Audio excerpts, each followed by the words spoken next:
Le ministre de l'Assainissement urbain, du développement local et de l'entretien routier, Juste Désiré Mondélé, brandit la menace à la société concessionnaire de la route de la frontière où était érigé un poste de péage et de pesage et déçu du paradoxe entre la dégradation de la route de la frontière et la rentabilité présumée des péages et pesages. La route nationale numéro 4, encore appelée la route de la frontière ou la route Pointe-Noire-Cabinda, est parmi les voies de transport terrestre à très forte densité de circulation économiquement incontournable. L'un des axes routiers les plus importants de la boucle du Kouilou. Le deuxième axe, doté d'un poste de péage et de pesage bien structuré, techniquement au point et prétendument très rentable. Cette voie de transport est paradoxalement dans un état de dégradation qui ne reflète aucun lien avec tous les avantages financiers que tirerait l'État au fin de lui garantir l'entretien, notamment grâce à la participation financière de la société concessionnaire du péage et du pesage. Juste Désiré Mondélé, le ministre de l'Assainissement urbain, du développement local et de l'entretien routier au volant de son véhicule, a consacré le premier acte de son séjour de travail à Pointe-Noire et dans le Kouilou le 22 février 2025 à la visite de cette infrastructure de transport. L'alarmant et contrastant est fait par cet axe national numéro 4 qu'on appelle communément la route de la frontière fait partie aussi de la boucle du Kouilou, puisque à partir de cet axe, il est possible de rejoindre Dindar et donc nous sommes sur un des axes, parce qu'il y a aussi l'axe Luango,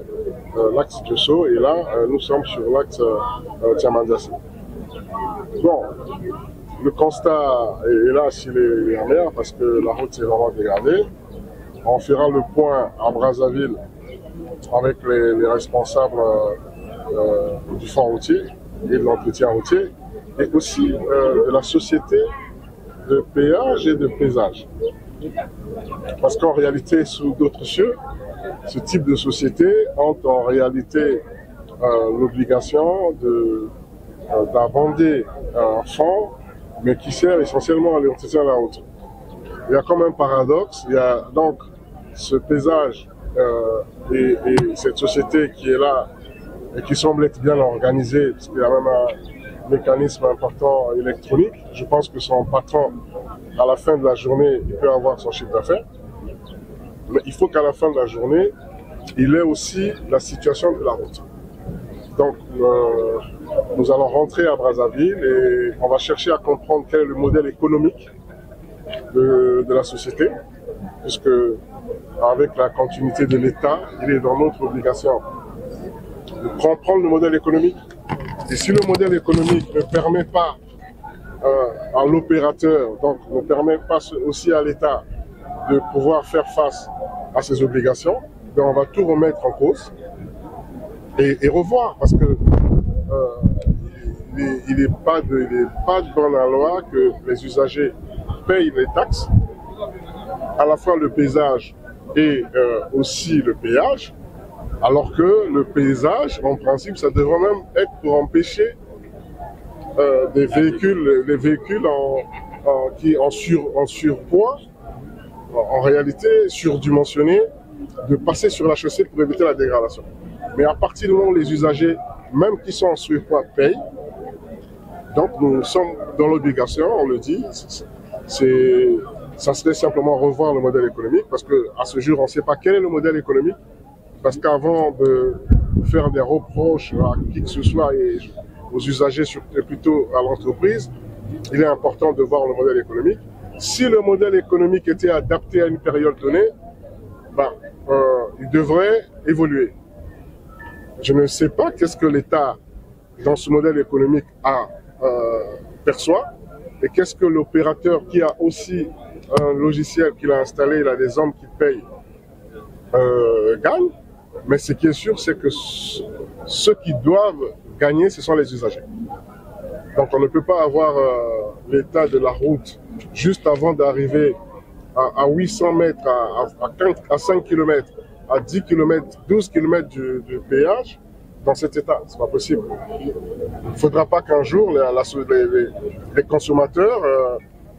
ce qui sont organisés aussi en association des consommateurs, il ne faut pas qu'on pousse la société des consommateurs demain à demander aux usagers de ne pas payer alors que l'État a créé ces mécanismes pour avoir des moyens, lesquels moyens devraient permettre à ce que la route soit entretenue.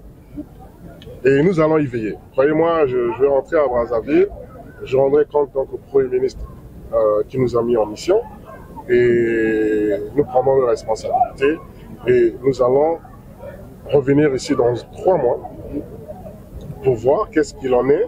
Mais ce qui est sûr, c'est que on peut regarder, il y a quelques flux des véhicules qui sont passés, mais on a besoin de savoir aussi, d'avoir aussi une route en bon état. Malgré sa déception et sa frustration, Juste Désiré Mondélé a exprimé son sentiment de bonheur de voir les populations congolaises et cabinaises commercer le long de l'axe. C'est le fruit des relations de bon voisinage, les retombées de la paix qui augurent un bel exercice à l'effectivité de la zone de libre-échange continentale, a-t-il indiqué. Signalons que l'agenda de travail du ministre Mondélé, qui s'achève le 25 février prochain sur le thème la problématique de l'assainissement de la ville de Pointe-Noire, le développement local par promotion des initiatives économiques et l'entretien routier, prévoit des visites de terrain, des rencontres avec les autorités civiles, des réunions avec les chefs d'entreprise, avec la Fondation Congo Assistance et les partenaires français.